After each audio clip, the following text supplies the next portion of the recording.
learns and welcome back to Humanities. I am Purva and आज की video में we'll be covering our chapter number 6 International Organizations from our book 1 Contemporary World Politics for class 12th Political Science. चलिए सबसे पहले as usual chapter 6 the name suggests it all international organizations यानी कि पूरे world एक international arena में हम कुछ ऐसी ऑर्गेनाइजेशंस पढ़ेंगे जो एक बहुत इंपॉर्टेंट रोल प्ले करती हैं in mutual cooperation of countries, right. So what are the topics to be covered. इस चैप्टर में क्या क्या टॉपिक्स दिए गए हैं. सबसे पहले why do we need this organization, क्यों जरूरत है हमें इनकी. Then we'll move on to the evolution of the UN. Basically ये पूरा चैप्टर यूनाइटेड नेशंस ऑर्गेनाइजेशन के ऊपर है. उसको शॉर्ट में हम यूएन भी बोलते हैं. तो हम यूएन का बर्थ, कैसे वो इवॉल्व हुआ, अब उसका कैसा स्ट्रक्चर है, सब कुछ कवर करेंगे. Then we'll move on to the reform. क्या चेंजेस हैं जो रिक्वायर्ड है यूएन के स्ट्रक्चर में after the cold war, right. इसमें दो पार्ट्स हैं रिफॉर्म के. सबसे पहला रिफॉर्म है reform of structures and processes.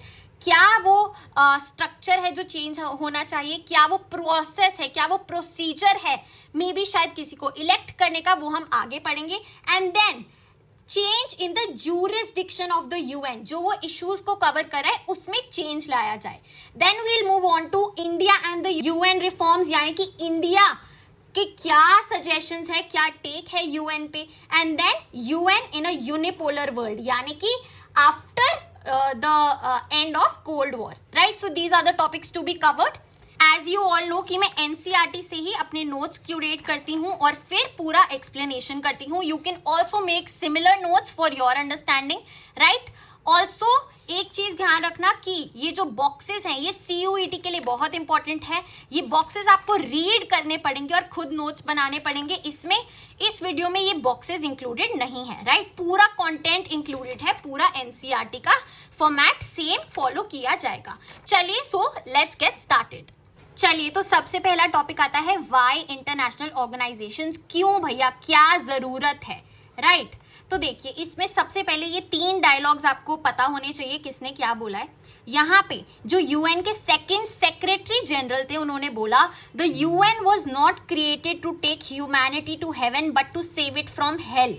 जो बुरा हो रहा है, जो वॉर है, जो प्रॉब्लम्स है इस दुनिया में, उससे बचाने के लिए यूएन को बनाया गया है, ना कि हम इसको स्वर्ग बना दे, right. To save it from the bad things. उसके बाद चर्चिल ने बोला jaw is better than war, यानी कि नेगोशिएशन ओवर कॉन्फ्लिक्ट, बातचीत करके अग्रीमेंट करके रिजॉल्व करना is the best way rather than doing war, right. उसके बाद शशि थरूर ने क्या बोला है, isn't it better to have one place where all countries in the world can get together, bore each other sometimes with their words rather than bore holes into each other on the battlefield.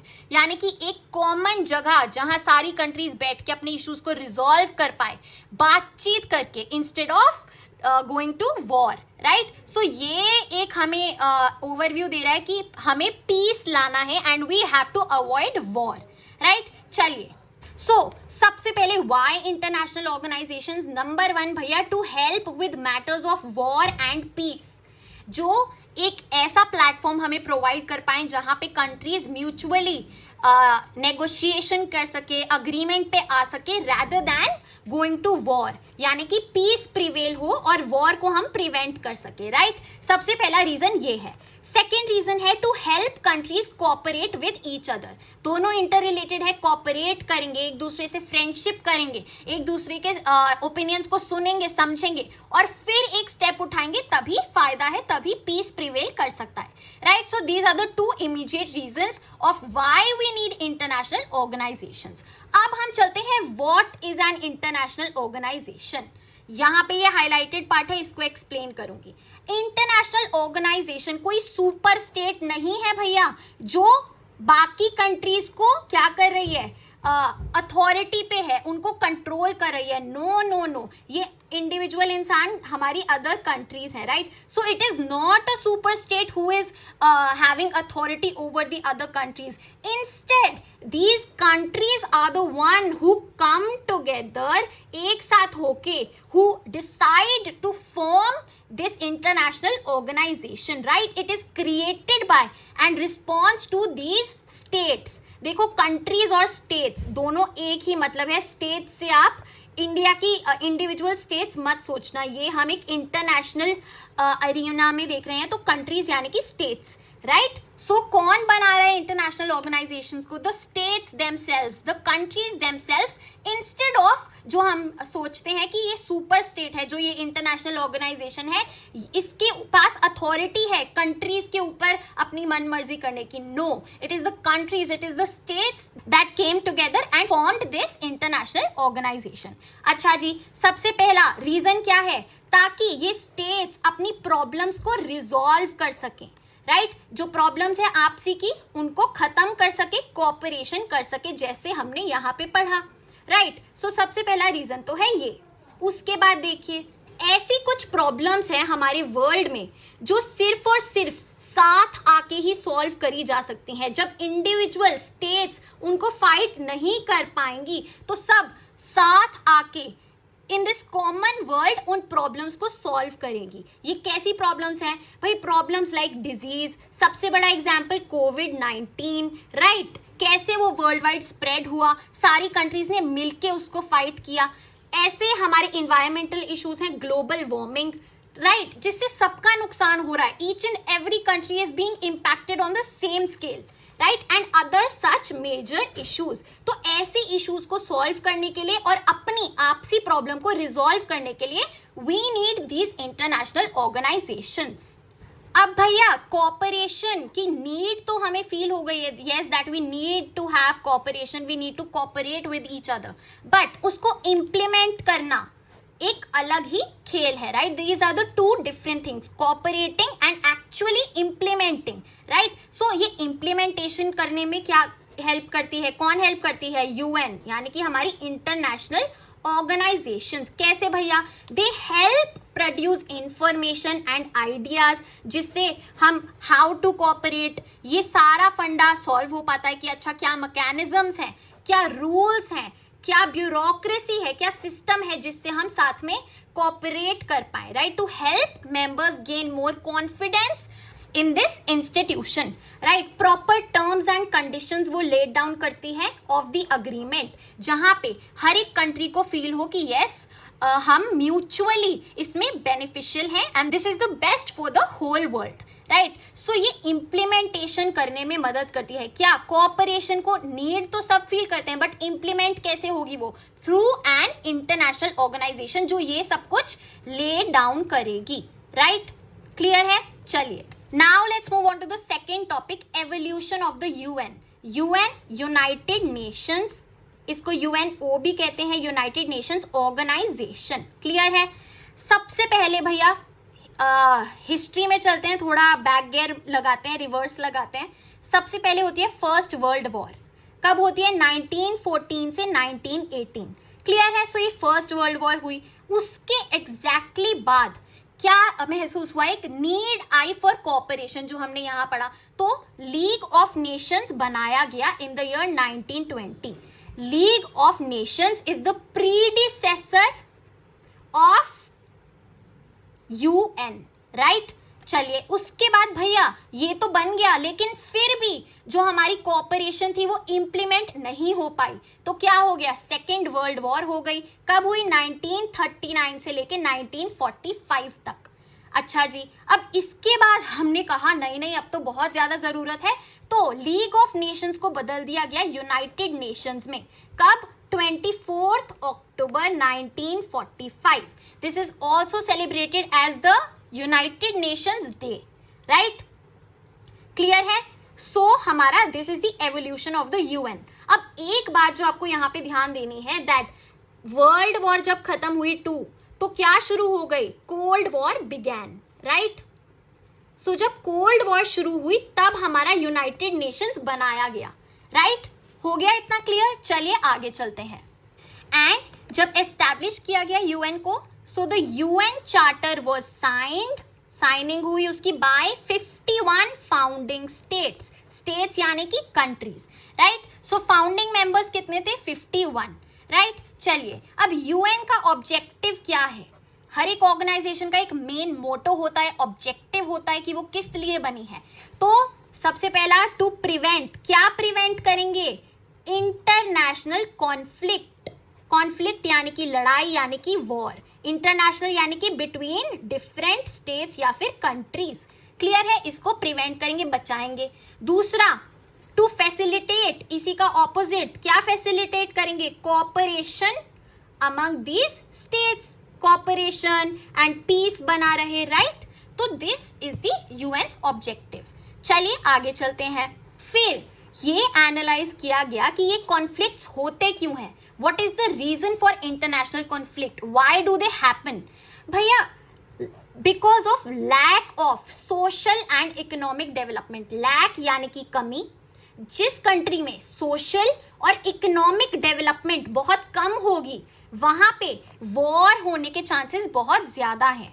तो क्या focus किया गया कि हम इन चीजों को improve करेंगे countries में, राइट। उनको इकोनॉमिकली, फाइनेंशियली और ज्यादा स्टेबल बनाएंगे एंड सोशली भी सिक्योर बनाएंगे, राइट। चलिए, नाउ बहुत बहुत बहुत इंपॉर्टेंट है ये, पेज नंबर 85 पे एक टेबल गिवन है आप लोगों को, वो आपको खोलनी है एंड ध्यान से देखिए। अब हम बात करेंगे main organs of the UN.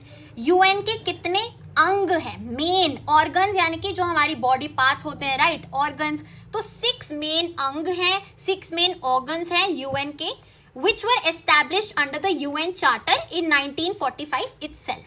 अच्छा जी, अब क्या ये ऑर्गन्स हैं, हम कैसे याद करें? ऑब्वियसली जहां पूर्वा दीदी पढ़ा रही हैं तो ट्रिक तो होगी, निमोनिक्स तो होंगे, ताकि हम इजीली सब कुछ याद कर लें, राइट। तो देखो, सबसे पहले हमने क्या लिख दिया? गेस्ट। हमने गेस्ट को बुला लिया, अतिथि को बुला लिया, ठीक है। सो GUEST, गेस्ट आ गया। चलो, सो जी से आता है हमारा जनरल असेंबली, क्लियर है। चलिए आगे चलते हैं। उसके बाद यू से क्या आता है? UN secretariat. उसके बाद ई से क्या आता है हमारा? Economic and social council. फिर एस से क्या आता है हमारा? Security council. And then T से आता है ट्रस्टीशिप काउंसिल। अब एक ऑर्गन हमारा रह गया, वो है आई, गेस्ट आई। आई लग गया यहाँ, ये जो हमारी गेस्ट आई, तो आई यहाँ आ गया। International court of justice, ICJ। So these are the organs of the UN, right. आई बात समझ में, ठीक है। जैसे गेस्ट आई वैसे ही हमारी बात समझ में भी आई। चलो हंस दो फटाफट। चलिए, so these are the main organs. अब देखो, इसमें आपको इन डिटेल पढ़ लेना ये टेबल, राइट। इसमें ज्यादा डिटेल आएगी नहीं, आगे हम पढ़ेंगे, वो इंपॉर्टेंट बात है। एक चीज आप सुन लो, दैट इसमें सबसे मेन है security council, UNSC। Security council में 5 परमानेंट मेंबर्स होते हैं और 10 नॉन परमानेंट मेंबर्स होते हैं। और जनरल असेंबली में सारे मेंबर्स होते हैं, ऑल द मेंबर्स, ठीक है, क्लियर है। ऑल्सो जो ट्रस्टीशिप काउंसिल है वो अब डिसकंटिन्यू हो चुका है। क्यों? इसका रीजन ये है, जो इसका मोटिव था वो कंप्लीट हो चुका है। इसका मोटिव था कि जो ट्रस्ट टेरिटरीज हैं, जो यानी कि ऐसी कंट्रीज जो पहले एक कॉलोनी के अंदर थी, राइट, दे वर कोलोनाइज्ड, उनको अच्छे से सोवरेन नेशन में उनकी वो हुए ट्रांसफॉर्मेशन। तो जब ये पूरा मोटिव अचीव हो गया तो ट्रस्टीशिप काउंसिल को डिसकंटिन्यू कर दिया in the year 1994, right. Discontinue कर दी उसकी प्रैक्टिसेस, डन, राइट। और बाकी इनके बारे में आप जनरल इंफॉर्मेशन यहां से पढ़ सकते हैं। अब हम चलते हैं आगे। So talking about the important organs, UN general assembly, 193 member states. Total कितने मेंबर्स हैं यूएन में? 193, जिनके पास 1 वोट ईच है, सबके पास एक एक वोट है, राइट। यूएन सिक्योरिटी काउंसिल में कितने हैं? टोटल 15 मेंबर्स हैं, जिसमें से 5 परमानेंट मेंबर्स हैं और 10 नॉन परमानेंट मेंबर्स हैं। परमानेंट मेंबर्स में कौन आती हैं? सबसे पावरफुल कंट्रीज। किस टाइम की? 1945 के टाइम की। USA, Russia, UK, France and China. ये रशिया पहले यूएसएसआर था, राइट। 1945 में 1991 में जाके ये यूएसएसआर का पोजीशन रशिया को मिल गया, राइट। ठीक है, ये सबको पता है। चलिए, I hope this is very clear. अब आगे चलते हैं। चलिए, moving on to our third topic, reform of the UN. अब ध्यान से सुनिए। देखो, अब कोई भी चीज बॉर्न हुई है, राइट, तो उसको टाइमली क्या चाहिए? रिफॉर्म चाहिए कि वो चेंज होती रहे बदलते समय के साथ साथ, राइट। जैसे हम एक्सपेक्ट करते हैं हमारे पेरेंट्स के भी जो थोड़े कन्वेंशनल ऑर्थोडॉक्स थॉट्स हैं वो चेंज हो जाए, because we are the younger generation, we are the new generation. ऐसे ही यूएन में भी कुछ बदलाव हैं जो सब चाहते हैं कि आ जाए, राइट। बट ध्यान से देखिए इसकी टाइमलाइन क्या है। 1920 में लीग ऑफ नेशंस बॉन्ड हुआ था, उसके बाद 1945 में जाके उसको यूएन में ट्रांसफॉर्म कर दिया गया। अब आफ्टर 1945 से लेके यहाँ तक क्या चली? हमारी कोल्ड वॉर, राइट। सो जब कोल्ड वॉर भैया खत्म हो गई 1991 में, उसके बाद जो चेंज हम चाहते हैं, रिफॉर्म्स, वो हम डिमांड कर रहे हैं। कब? 1991 के बाद, बिकॉज 1945 में तो फॉर्म ही हुआ था यूएन, तो तब के हिसाब से सारी चीजें एकदम सही थी। बट 1991 के बाद we are demanding this reform. So reform of the UN after the cold war, after 1991। Clear है ये बात? चलिए आगे चलते हैं। बहुत प्यार से समझेंगे, बिल्कुल नहीं घबराना है, काफी इजी है। Two basic kinds of reforms, दो रिफॉर्म्स है, दो चेंजेस हैं जो हम चाहते हैं। ठीक है भैया। नंबर 1 है change in the structures and processes. Structure यानी कि आप एक बिल्डिंग देखते हैं, उस पे 7 फ्लोर हैं, ठीक है, और उसमें हर फ्लोर पे 2-2 फ्लैट्स हैं, ठीक है। तो उसका स्ट्रक्चर में चेंज किया जाए, या तो उसको 2 फ्लोर बना दिया जाए या उसको 15 फ्लोर बना दिया जाए और ज्यादा फ्लैट्स उसमें डाल दिए जाए, राइट। एंड प्रोसेसेस, कि किस तरीके से ये फ्लैट्स बन रहे हैं, किस तरीके से ये और स्ट्रक्चर्स रिफॉर्म हो रहे हैं, वो भी बदला जाए, ठीक है। चलिए, दूसरा रिफॉर्म है review of the issues with in UN jurisdiction. Jurisdiction क्या होता है भैया? ज्यूरिसडिक्शन ये होता है कि आपकी जो क्लास टीचर हैं, क्लास टीचर, उनका ज्यूरिसडिक्शन क्या है? आपकी क्लास है ना, कहाँ पे वो अपनी मनमानी चला सकती हैं? अपनी क्लास पे, राइट। और बाकी क्लासेस में जिधर वो सब्जेक्ट टीचर हैं, जहाँ पे वो अपना सब्जेक्ट पढ़ाती हैं, राइट। सो उनका ज्यूरिसडिक्शन ये है। सो ज्यूरिसडिक्शन ये होता है आप ऐसी चीजें जो आपके पावर के अंडर फॉल करती हैं, राइट। ज्यूरिसडिक्शन, जैसे आप देखते हैं कि हर एक एरिया का अपना एक पुलिस स्टेशन होता है, तो वो जो पुलिस स्टेशन है उसका ज्यूरिसडिक्शन एक सेलेक्टेड एरिया ही है, एक सेलेक्टेड एरिया है। For example south east Delhi, south west Delhi, ऐसे। सो इसको बोलते हैं ज्यूरिसडिक्शन। तो हमें किस में चेंज लाना है? वो इश्यूज जो यूएन के ज्यूरिसडिक्शन में आते हैं। तो क्या कहना चाह रहे हैं कि कुछ और ऐसे इश्यूज को लाया जाए यूएन की पावर के अंदर, यूएन की देखरेख के अंदर, ज्यूरिसडिक्शन के अंदर, राइट। चलिए अब इसे जरा समझते हैं। सबसे पहले आते हैं हम स्ट्रक्चर्स एंड प्रोसेसेस पे। तो क्या चेंज मांगा गया है भैया? जो यूएन सिक्योरिटी काउंसिल है उसकी मेंबरशिप को इंक्रीज करो। जैसे हमने बात करी ना कि बिल्डिंग्स में और फ्लोर्स बनाओ, तो भैया जो यूनाइटेड नेशन सिक्योरिटी काउंसिल है जिसमें 15 मेंबर कंट्रीज हैं, 5 परमानेंट और 10 नॉन परमानेंट, दोनों में इंक्रीज किया जाए और कंट्रीज को लाया जाए, ताकि क्या होए, जो आज के जमाने की कंटेम्पररी इन टुडेज टाइम्स जो वर्ल्ड पॉलिटिक्स है वो रिफ्लेक्ट हो। ये 5 पावर तो भैया 1945 के टाइम थी, आज तो बहुत सारी ऐसी कंट्रीज हैं जो इनके इक्वल है, तो उन्हें क्यों नहीं इंक्लूड किया जा रहा है?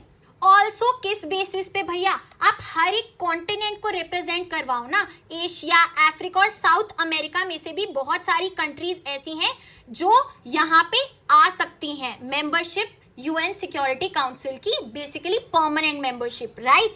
चलिए, और क्या चेंजेस हैं? बजटरी प्रोसीजर्स और एडमिनिस्ट्रेशन में भी बदलाव लाओ। जैसे आपका बजट मैनेजमेंट है, जो प्रोसीजर है उसमें भी चेंज आए और आपकी एडमिनिस्ट्रेशन में भी, right. So these are the reforms for structures and processes. अब ज्यूरिसडिक्शन की बात करें तो देखो, कुछ कंट्रीज और एक्सपर्ट्स चाहते हैं कि यूएन पीस और सिक्योरिटी पे ज्यादा फोकस करे, वहां पे ज्यादा इफेक्टिव रोल प्ले करे, राइट। वाइल दूसरे लोग चाहते हैं कि जो वो करता आ रहा है डेवलपमेंट एंड ह्यूमैनिटेरियन वर्क, वहीं पे उसकी कन्फाइनमेंट रखनी चाहिए, ज्यादा हमें एक्सपैंड नहीं करना चाहिए यूएन का jurisdiction, right. So development and humanitarian work में क्या क्या आ जाता है? Health, education, environment, population control, human rights, gender and social justice. जो हमने यहाँ पे पढ़ा था ना कि इकोनॉमिक और सोशल डेवलपमेंट करनी है, तो वही वाला सारा वर्क, राइट। सो सम कंट्रीज वांट कि ज्यूरिसडिक्शन में पीस एंड सिक्योरिटी मिशंस को भी इंक्लूड किया जाए। अब जो हमने बात करी कि 1991 के बाद हम चाहते हैं रिफॉर्म आए, तो वील स्टडी अबाउट कि ऐसे क्या चेंजेस आए इस दौरान जो हम ये रिफॉर्म्स मांग रहे हैं, so that there is a need of these reforms. सबसे बड़ा चेंज तो था कि भैया आफ्टर द कोल्ड वॉर 1991 में USSR was disintegrated and USA emerged as the sole superpower, the strongest power. And भैया अब देखें तो China is fast emerging as a greater power and साथ ही साथ India is also rapidly growing, right. जो ये कंटेम्प्रेरी पॉलिटिक्स है उनकी बात करें, जो एशियन इकोनॉमीज हैं, जो यानी कि जो डेवलपिंग कंट्रीज हैं, वो भी एक बहुत फास्टर पेस पे ग्रो हो रही हैं, राइट। बहुत सारी ऐसी कंट्रीज हैं जो न्यू मेंबर स्टेट्स बनी हैं भैया, जिन्होंने कोलोनाइजेशन से हट के वो सोवरेन स्टेट्स बनी है। कैसे? जब 1991 में जो पूरा यूएसएसआर के अंडर आता था, फिर जो कंट्रीज उससे डिसइंटीग्रेट हुई वो अपने आप में सोवरेन रिपब्लिक्स और सोवरेन स्टेट्स बनती गई, right. So these are the new member states we are talking about. उसके बाद आज के कंटेम्प्रेरी वर्ल्ड में न्यू सेट ऑफ चैलेंजेस है, like genocide, civil war, ethnic conflict, terrorism, nuclear proliferation, climate change, environmental degradation and epidemics. यानी कि ये वो वाली प्रॉब्लम्स हैं जो हम मिलके ही सॉल्व कर सकते हैं in this international arena, right? So these are the changes that we're talking about after 1991, जिस कारण से हम reforms demand कर रहे हैं। हम कौन? The member states, the countries। अब हम इन डिटेल इन दोनों रिफॉर्म्स को समझेंगे। सबसे पहला आता है हमारा reform of structures and processes. तो वी ऑल नो कि there was widespread support from each and every member state कि हाँ रिफॉर्म्स चाहिए, बट एक अग्रीमेंट पे आना थोड़ा मुश्किल था। So finally in 1992 UN general assembly ने एक रेजोल्यूशन अडॉप्ट किया जिसमें उन्होंने 3 मेन कंप्लेंट्स निकाली। क्या थी वो कंप्लेंट्स? सबसे पहली बात, जो सिक्योरिटी काउंसिल है it no longer represents the contemporary political realities. जो आज के टाइम में वर्ल्ड में पॉलिटिक्स है, जो आज के टाइम में पावरफुल कंट्रीज हैं, जो इक्वेशन है कंट्रीज का एक दूसरे के साथ, वो चेंज हो चुका है एज कंपेयर टू 1945।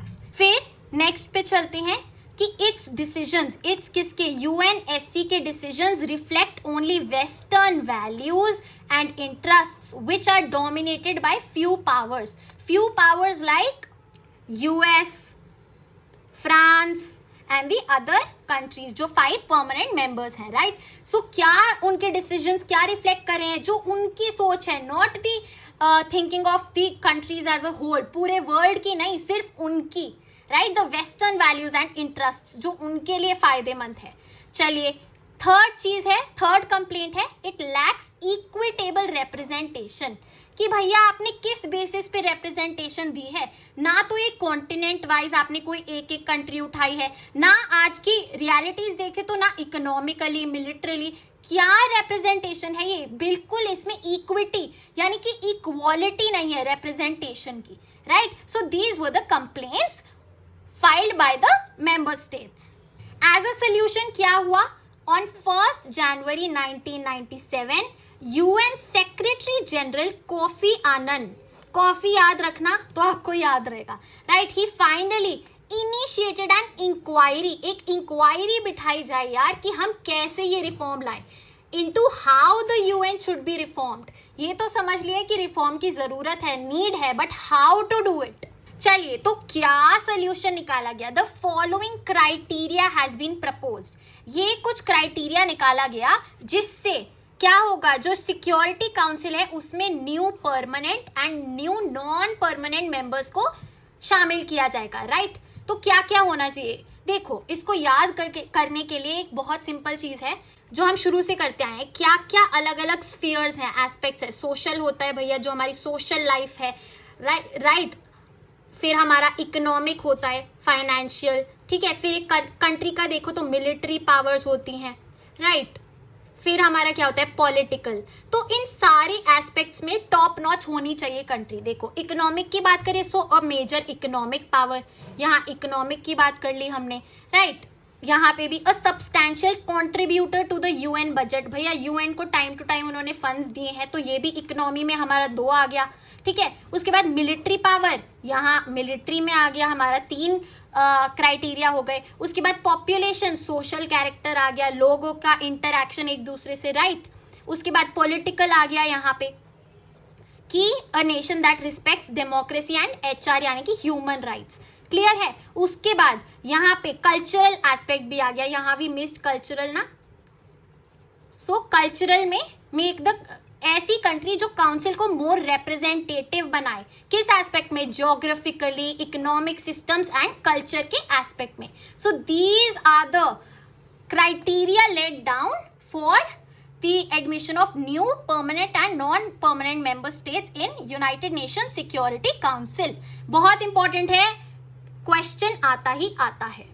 अब देखो क्या ऐसी प्रॉब्लम्स है जो इससे निकल के आती हैं कि यार ये ना बहुत वेग क्राइटेरिया है, कोई स्पेसिफिकेशंस तो दो। Need of more specific standards कि हाउ मच इकोनॉमिक पावर होनी चाहिए, क्या क्राइटेरिया है, कितना उन्होंने कंट्रीब्यूट होना चाहिए, कितनी पॉपुलेशन होनी चाहिए। ये जो पॉपुलेशन है वो एक एसेट है या लाइबिलिटी है, राइट। आप स्पेसिफिकली बताइए ना, ये तो बहुत वेग है और ब्रॉड है। ये प्रॉब्लम्स निकाली गई। और फिर बोला गया कि ये जो इक्विटेबल रिप्रेजेंटेशन आपने लास्ट में लिखा है, मोर रिप्रेजेंटेटिव, ये किसके रिस्पेक्ट में है, ज्योग्राफी एज इन कॉन्टिनेंट्स की बात में कि भैया चलो हर एक कॉन्टिनेंट में, ऑल ओवर द वर्ल्ड, या फिर रीजन्स या फिर सब रीजन्स में, या फिर विद रिस्पेक्ट टू इकोनॉमी कि डेवलपिंग कंट्रीज से भी बहुत कंट्रीज आए और डेवलप्ड कंट्रीज से भी, राइट। सो ये जो इक्विटेबल रिप्रेजेंटेशन यहाँ पे बोला गया है, with respect to which criteria, ऐसी प्रॉब्लम्स निकाली गई। सबसे बड़ी समस्या बोली गई to change the nature of membership altogether. ये जो नेचर है आपकी मेंबरशिप का, इसको ही बदल दिया जाए भैया। क्यों ऐसे, क्योंकि जो 5 परमानेंट मेंबर्स होते हैं उनके पास क्या होती है, एक प्रिविलेज्ड पोजीशन होती है। क्या होता है उस प्रिविलेज पोजीशन में, नंबर 1 तो भैया वो परमानेंट है, उनको कोई निकाल नहीं सकता, permanency, right, through out their life time. And दूसरी है वीटो पावर। वीटो पावर क्या होता है, वीटो पावर देखो जब भी कोई डिसीजन लिया जाता है तो सारी कंट्रीज वोट करती हैं, all the members of UN. But अगर परमानेंट मेंबर्स में से किसी भी एक कंट्री ने नो बोल दिया कि I don't support this decision, तो वो पूरा डिसीजन साइड रख दिया जाएगा, वो खत्म भैया। अगर एक परमानेंट कंट्री ने बोला नो तो मीन्स नो, चाहे बाकी जितनी भी मेजॉरिटी ने यस बोला हो। So this is called veto power and इसको बोला जाता है नेगेटिव वीटो, क्योंकि नो की पावर है यहाँ पे। नो मीन्स नो, चाहे वो 1 हो या 5 हो, राइट।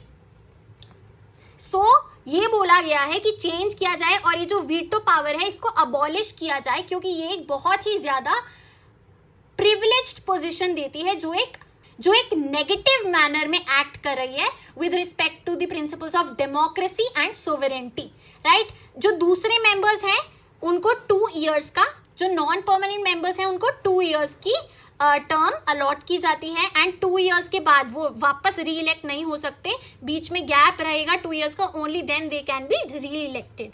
आई बात समझ में, चलिए। अच्छा, अब एक चीज बहुत रियलिटी चेक है कि अगर हम ऐसा रिफॉर्म लाना चाहते हैं कि नेचर ही चेंज हो जाए, तो क्या वो आ सकता है? No, it is very unlikely, क्योंकि ये रिफॉर्म भी कौन पास करेगा?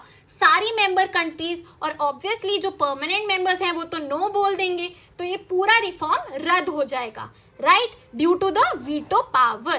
क्लियर है? चलिए, एंड इवन इफ हम लगा लेते 1%, ये हो भी गया, तो क्या बोला गया है, देखो कितनी डोमिनेंस है कि जो ग्रेट पावर्स हैं भैया फिर वो अपना इंटरेस्ट खो देंगी इस ऑर्गेनाइजेशन पे और निकल जाएंगी, फिर भाव ही नहीं देंगी इंटरनेशनल ऑर्गेनाइजेशन को। They would do what ever they want, उनका जो मन करेगा निकल के वो करेंगी, right. The body would be ineffective without their support and involvement. Clear है, इधर डोमिनेंस दिख रहा है।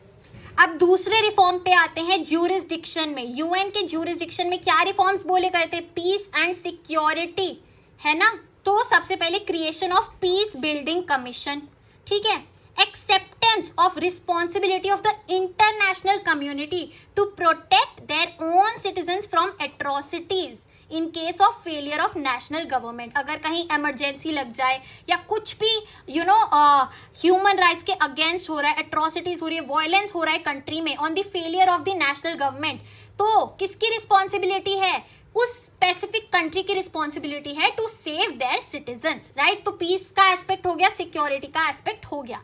आगे चलते हैं, establishment of human rights council, ठीक है, जो कर दिया गया 2006 में। उसके बाद agreements to achieve millennium development goals, terrorism को कॉम्बैट करना, साथ में कंडेम करना, राइट, उसको डिमोट करना, creation of democracy fund and agreement to wind up the trusteeship council जो हो गया था, राइट। क्लियर है, ये कुछ ऐसे रिफॉर्म्स हैं, हमने पहले समझ लिया, ये आपको याद करना पड़ेगा, थोड़ा खुद नोट्स बनाओगे तो याद हो जाएगा, राइट। चलिए अब चलते हैं India and the UN reforms. Very important topic, क्योंकि यहाँ पे इंडिया इन स्पेसिफिक बात हो रही है विद रिस्पेक्ट टू यूएन, ठीक है, कि इंडिया का क्या स्टैंड है, क्या टेक है। तो सबसे पहली चीज तो according to India development should be central to UN's agenda. UN को डेवलपमेंट पे फोकस करना चाहिए, राइट, ताकि इंटरनेशनल पीस और सिक्योरिटी बनी रहे, to maintain it, right, to facilitate it. Clear है। ऑल्सो जो यूनाइटेड नेशन सिक्योरिटी काउंसिल की मेंबरशिप है वो पहले 1965 में 11 मेंबर्स से 15 मेंबर्स को तक एक्सपैंड हो गई थी। सिंस देन 1965 से भैया कोई भी चेंज नहीं है, there is no change in the number of permanent members. तो ये बहुत ज़्यादा स्टैटिक बन के रह गया है, right. However it should evolve from time to time. India obviously supports the increase in number of both permanent and non-permanent members। साथ ही साथ इंडिया तो चाहती है कि वो एक परमानेंट मेंबर बन जाए। सो India's candidature for permanent membership किस बेसिस पे है, सारे क्राइटेरियाज बताए गए हैं। भैया आपने पॉपुलेशन के लिए कहा तो देखिए सेकंड मोस्ट पॉपुलस कंट्री जिसकी 1/5 पॉपुलेशन है वर्ल्ड में, राइट। उसके बाद वर्ल्ड्स लार्जेस्ट डेमोक्रेसी है, पॉलिटिकली भी हम स्टेबल हैं। We always participate in initiatives of the UN. हम साथ ही साथ फाइनेंशियल कॉन्ट्रीब्यूशंस भी देते हैं, तो इकोनॉमिकली भी एकदम एस्पेक्ट फुलफिल कर रही है। वेरी इंपॉर्टेंट, अगेन पूछा जाता है why is India eligible for permanent membership, या जो कैंडिडेचर है, very important, right.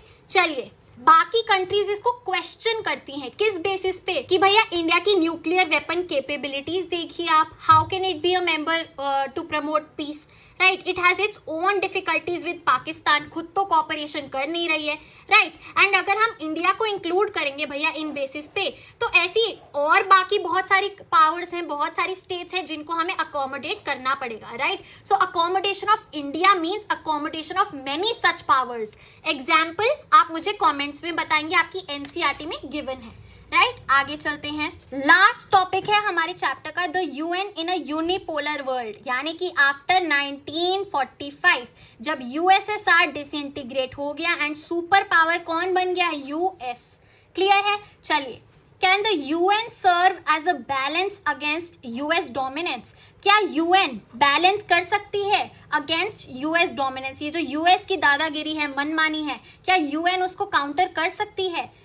US power can not be easily checked. क्यों भैया? देखिए ये रीजंस हैं एंड वेरी इंपॉर्टेंट क्वेश्चन पूछ लिया जाता है।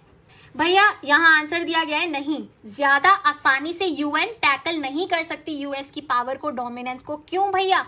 क्योंकि US stands alone as a super power. देखिए हमारी एनसीईआरटीज काफ़ी पुराने फॉर्मेट में चल रही हैं, अभी भी जो कंटेम्प्रेरी रियलिटीज़ हैं वो रिफ्लेक्ट नहीं करती। बिकॉज आज अगर हम बात करें चाइना, इंडिया, रशिया, काफी ऐसी कंट्रीज हैं जो अब यूएस को काउंटर कर सकती हैं मिलके, राइट। एक मल्टीपोलर वर्ल्ड एस्टैब्लिश हो चुका है। बट हाउएवर आगे चलते हैं। सेकंड चीज, सबसे बड़ा रीजन है ये, यूएन इसीलिए उसको चेक नहीं कर सकता, उसके अगेंस्ट बैलेंस नहीं कर सकता, क्योंकि भैया यूएन के अंदर यूएस का बहुत ज्यादा इन्फ्लुएंस है। The influence of US within the UN is considerable. कैसे?